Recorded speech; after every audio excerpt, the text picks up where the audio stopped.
Time for radical candor? I love that phrase. I think if you don't mind, I'll use it. Hillary Clinton, public and private. On the eve of a new book, her first one-on-one network interview with Diane Sawyer. You're not looking at me thinking, here she is asking these questions. No, because again. I knew you would. I knew you'd have to. Cameras in her Washington home for the first time. Nothing off limits. It matters. Age matters. Well, And what's the truth about what they told her about that health scare? the good news is, the bad news is, Tough, revealing, Because that phrase that keeps getting used, scripted, cautious. I'm done with that. I mean, I'm just done. what she really thinks about President Obama. Why did you lose? What happened on her watch as Secretary of State under attack over Benghazi. What difference at this point does it make? Did you miss the moment to prevent this from happening? Her marriage now, and Monica Lewinsky resurfaces. Monica Lewinsky is back in the news. That's, not something that I spent a lot of time thinking about. Really? And the hardest choice she faces now, is there really any chance she won't run for president? Is the White House yours to lose? The public, the private. Tonight, Hillary Clinton talks about it all. The legacy of Hillary Clinton is... Here now, Diane Sawyer. Good evening and welcome to the interview with former Secretary of State Hillary Clinton. Tonight, probably the most talked about woman in America, about to decide whether to run for president again, and at this moment, heralded as the clear frontrunner over every other likely candidate. As you know, she has been standing center stage in this nation for 20 years, polls showing she's one of the most admired people and powerful, but also polarizing. So we know all of you watching will have an opinion on who she really is, and we expect to be hearing from you throughout the night online. But as we sit down with her now, we begin as she did in her new book, Hard Choices. 6 years ago, the end of the longest primary race in history, and candidate Hillary Clinton has just gone down in a shattering defeat. It was personally painful, a sense of real loss and disappointment. Well, this isn't exactly the party I planned, but My mother's crying, and my husband's looking very sad, and my daughter's looking very sad. although we weren't able to shatter that highest, hardest glass ceiling this time, thanks to you, it's got about 18 million cracks in it. And I did feel like I had let people down. Honestly, a lot of women and girls who had invested their hopes in me, but men and boys as well, across the country. That was the heart of the suffering? It was. Depression? No, just a deep Never regret. really? No, that's not how I react. But Hillary Clinton, who had once seemed inevitable, was reeling, bruised, and beaten, as Barack Obama smiled that big smile. Why did you lose? I think because I really didn't have a good strategy for my campaign. I didn't plan it the right way. What do you mean? As a candidate who was already so well known, I don't think I ever said, yes, you may have known me for 8 years, but I don't take anything for granted. I have to earn your support. This is very personal for me. It's not just political. I think my campaign got into gear, frankly, after I got so badly beaten in Iowa. And I went to New Hampshire and just worked my heart out along with everybody who was supporting me. Too late? I think it was too late. And we now know from her new book that right after the defeat, she sped to a secret meeting with the winner. She was lying down in the back seat of a car, hiding from the press, and she says that first meeting was like an awkward first date. And you had Chardonnay. California Chardonnay. And it was like an awkward first date. Now, obviously, I had known him for several years, but the campaign was so intense. And our staffs and our supporters were really at odds with each other. I don't think we ever felt that way about each other. Oh, yes, you did. No, not really, Diane. Hillary, Barack, I did not say anything about Ronald Reagan. You said two things. You talked about admiring Ronald Reagan, and you talked about the ideas of the Republicans. I didn't talk about Ronald Reagan. What can you say to the voters who seem to like Barack Obama more? Well, that hurts my feelings. You're likable enough. Thank you Hillary, so much. The book now reveals that in the first meeting between Obama and Clinton, they spoke of lingering resentments. How angry Bill Clinton was at what he thought was the preposterous charge of racism, and how wearing it was for her, the constant attention to her clothes, her appearance.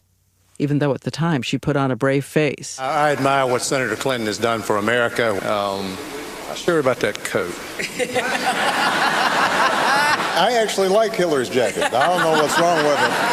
I was not as effective calling it out during that campaign either, because there is a double standard. We live with a double standard, and people ought to think about their own daughters, their own sisters, their own mothers when they make comments about women in public life. Thank you for coming. I love your outfit.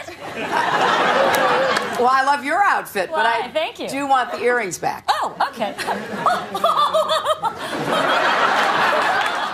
Tonight, at her home in Washington, Hillary Clinton says after 20 years in public life, she is finally living her own schedule, her own thoughts on her own terms. The polls may show her way ahead, but does she want to go through it again? She insists she hasn't made up her mind. Do you believe her? When are you going to decide whether you're running for president?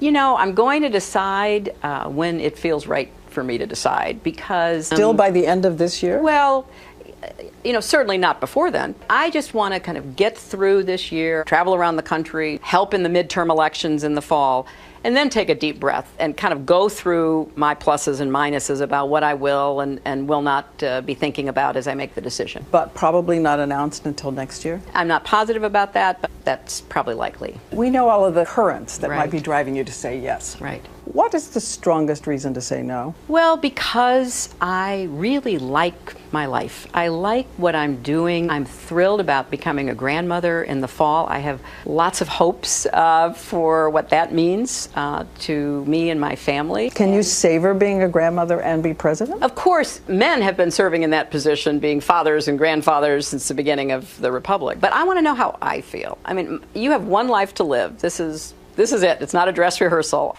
The women and girls, she says, were counting on her.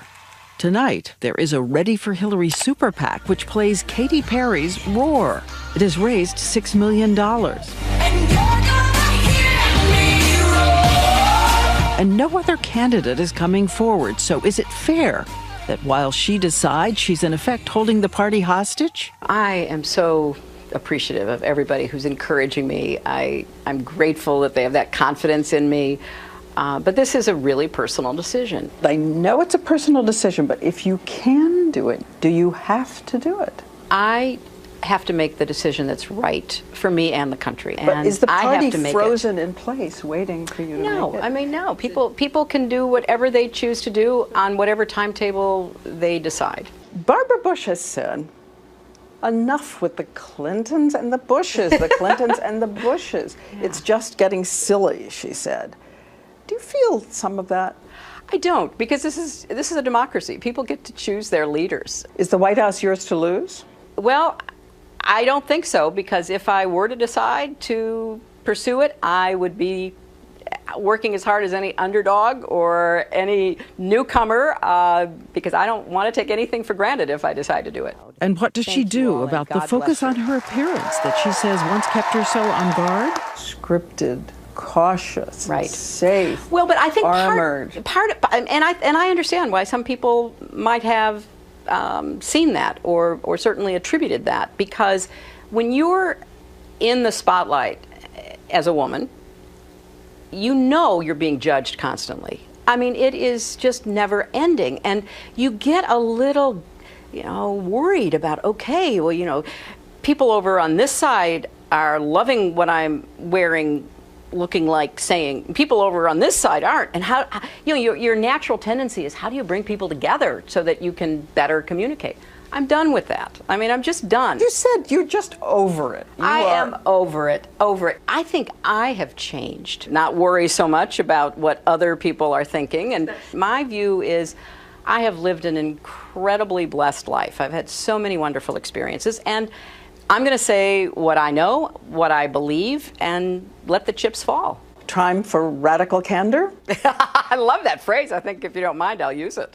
Well, but I think for me, it's time. I don't know that I could have done it earlier, because I was certainly trying to find my way. But what has not changed is the Republicans clearly think their big fight is against her. Republican powerhouse Karl Rove already tried to launch a salvo, saying he thought maybe she had ongoing effects from a kind of brain trauma. after that big headline-making fall last December, causing a concussion. How is your health? It's very good, thank you. How serious was it? It was, I think a serious concussion. You had trouble with vision. Because of the force of the fall, I had double vision for a short period of time, and I had some dizziness. Did you have trouble talking? No. She says for a couple of weeks she was dizzy on bed rest and got an MRI for a checkup, and with that, news of a second blow. Well, can I tell you, that was the scary point. I go into the MRI machine, I do that. Then I go into a conference room, and my husband and my daughter and son-in-law are there, and all these doctors. So here's what they say. They say, the good news is the concussion is totally resolving. Like we told you, it's going to be fine. The bad news is you've developed a clot behind your right ear, and you must immediately go to the hospital because we have to immediately put you on blood thinners. So I was there for 3 days, and then got out. So blood thinners now? Blood thinners, yeah. For life? Probably, but I don't mind because I don't ever want to have to go through that again. She points out a few weeks after the concussion, we saw her testify before Congress. And once again, she's traveling nonstop around the country. So no lingering effects? No lingering effects. Of any kind? No. Nope. You would release your medical records if you ran for president? I would do what other candidates have done, absolutely. And what would you like to say to Karl Rove about your brain? That I know he was called Bush's brain in one of the books written about him, and I wish him well.